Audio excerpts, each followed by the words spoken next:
My dear brothers and sisters, it is a joy for me to be with you in this General Conference of the Church of Jesus Christ of Latter-day Saints.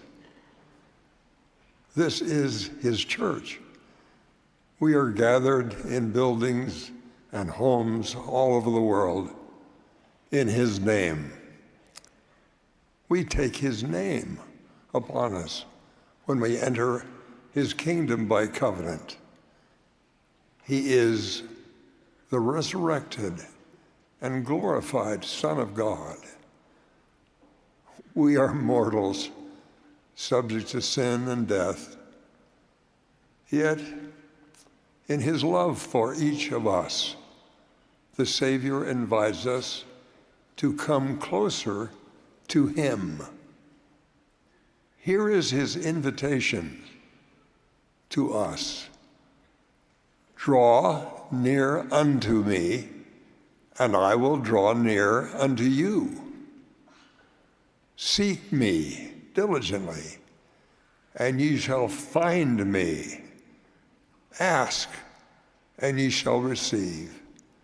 Knock, and it shall be answered, open unto you. There are times we feel close to the Savior, Jesus Christ, and yet sometimes during our mortal trials, we feel some distance from Him and wish for an assurance that He knows what is in our heart and loves us as individuals. The Savior's invitation includes the way to feel that assurance. Draw near Him by always remembering Him.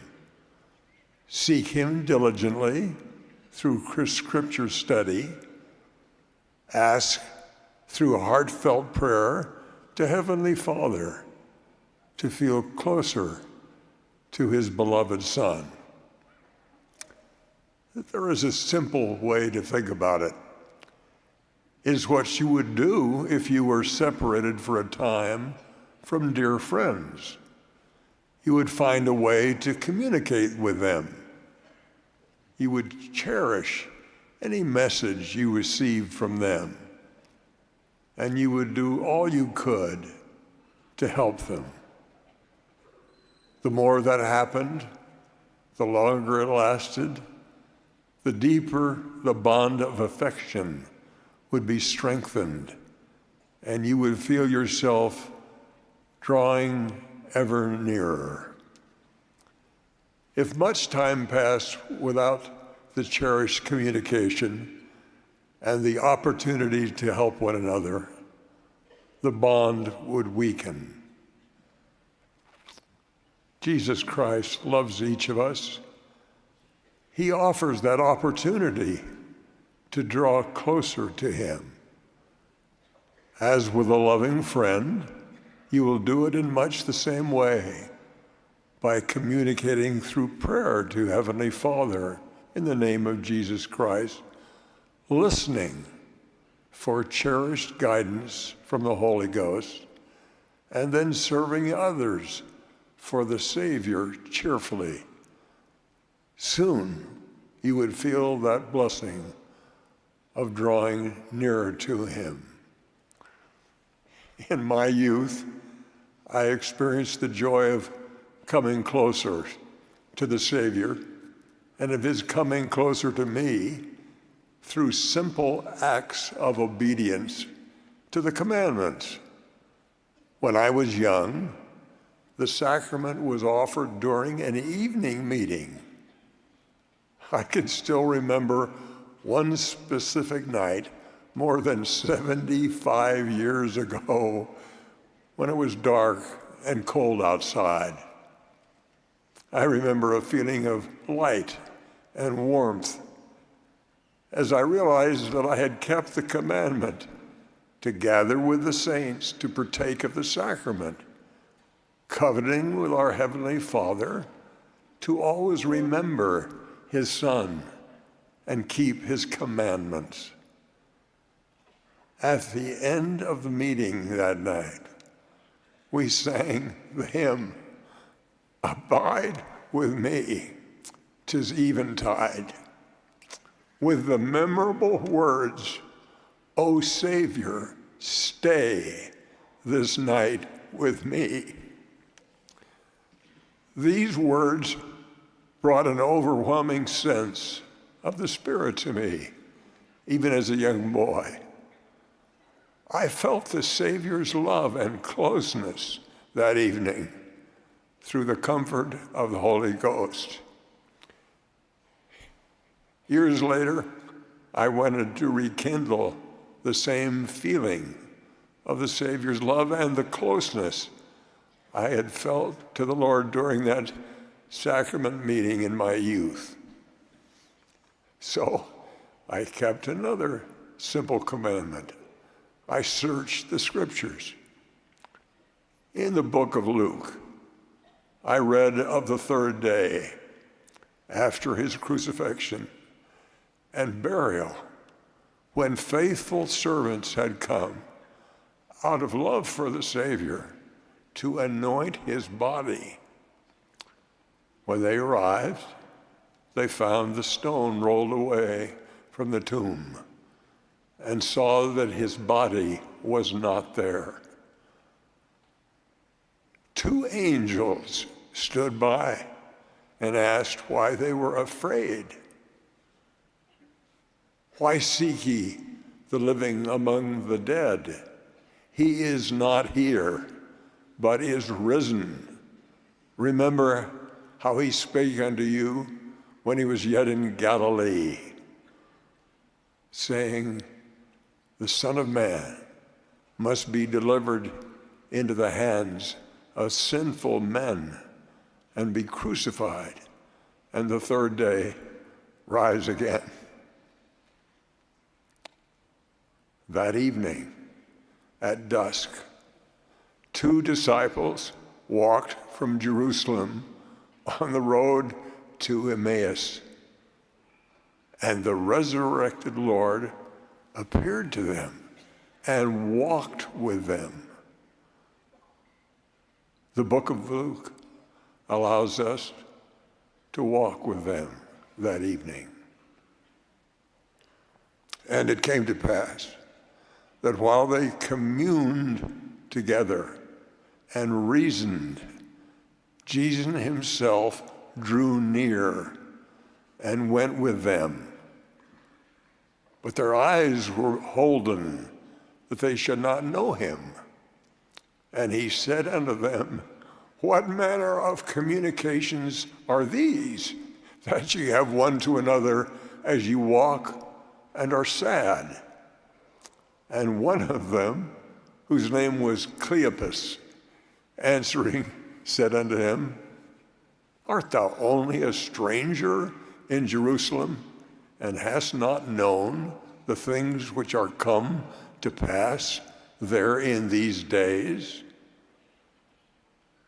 They told him of their sadness, that Jesus had died when they had trusted he would be the Redeemer of Israel.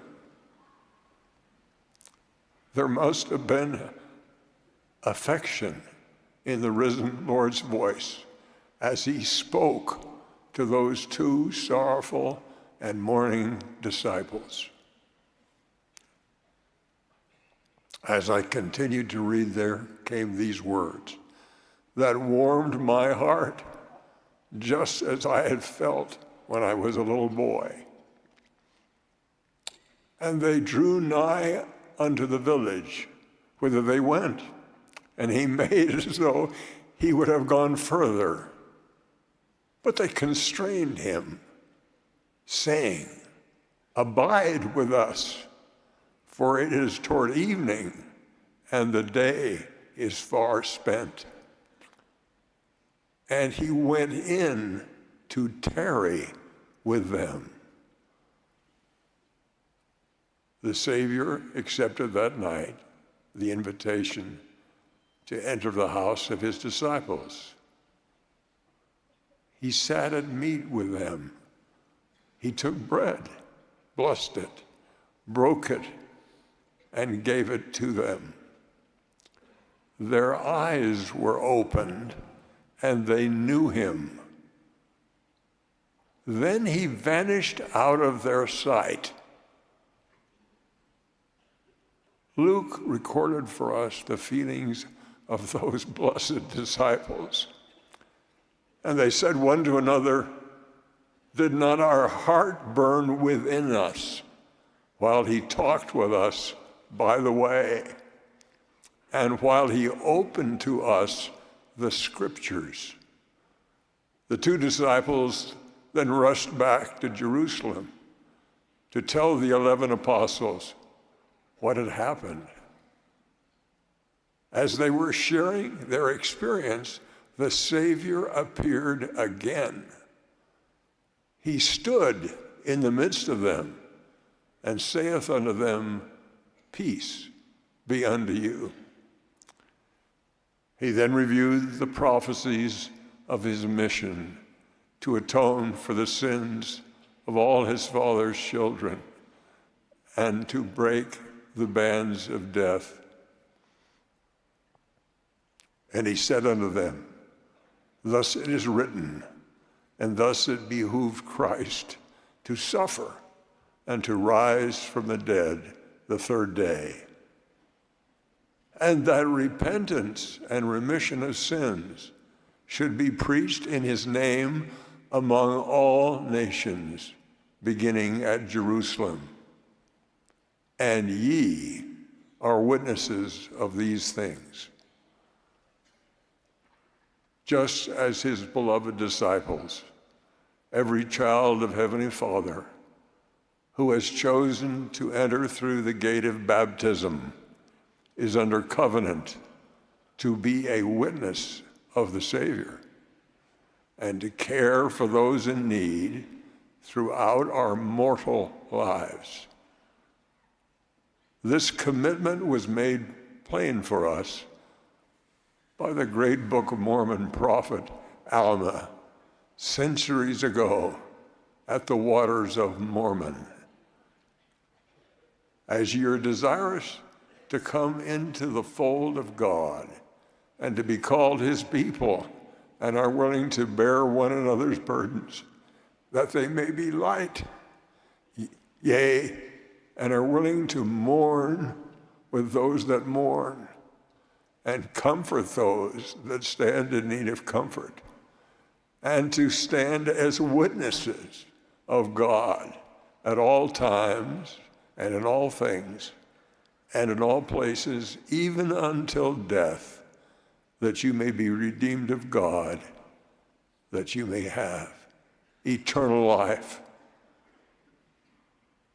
As you are faithful to those promises, you will find that the Lord keeps his promise to be one with you in your service, making your burdens light. You will come to know the Savior, and in time you will come to be like him and be perfected in him. By helping others for the Savior, you will find that you are drawing nearer to him. Many of you have loved ones who are wandering off the path to eternal life. You wonder what more you can do to bring them back. Well, one thing, you can depend on the Lord to draw closer to them as you serve him in faith. You may remember the Lord's promise to Joseph Smith and Sidney Rigdon when they're away from their families on his errands. My friends, Sidney and Joseph, your families are well. They are in mine hands, and I will do for them as seemeth me good, for in me there is all power. As you bind up the wounds of those in need, The Lord's power will sustain you. His arms will be outstretched with yours to succor and bless the children of our Heavenly Father. Every covenant servant of Jesus Christ will receive his direction from the Spirit as they bless and serve others for him. Then they will feel the Savior's love and find joy in being drawn closer to him. I am a witness of the resurrection of the Lord. As surely as if I had been there with the two disciples in the house on Emmaus Road, I know that he lives. This is his true church, the Church of Jesus Christ. We will, on the day of judgment, stand before the Savior face to face. It will be a time of great joy for those in this life who have drawn close to him in his service and can eagerly anticipate to hear his words, "Well done, thou good and faithful servant." I testify as a witness of the risen Savior and our Redeemer. In the name of Jesus Christ, amen. Amen.